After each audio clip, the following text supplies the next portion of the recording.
কৃষ্ণ। আগামীকাল 27শে ফেব্রুয়ারি আমলকি একাদশী, সকলের মনে আছে তো?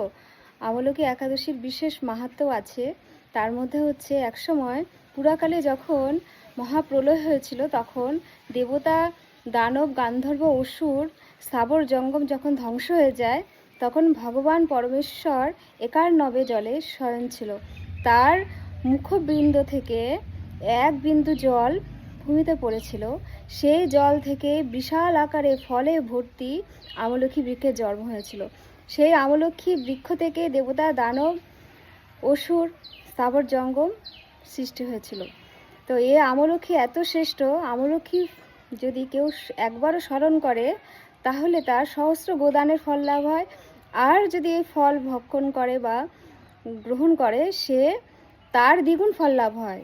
এই জন্য এই একাদশী তিথিতে আমলকি বৃক্ষ যদি কারো গৃহে থেকে থাকে, তাহলে আমলকি বৃক্ষ প্রদক্ষিণ করলে মহান ফল লাভ হয়। আপনারা সকলে একাদশী পালন করুন। হরে কৃষ্ণ।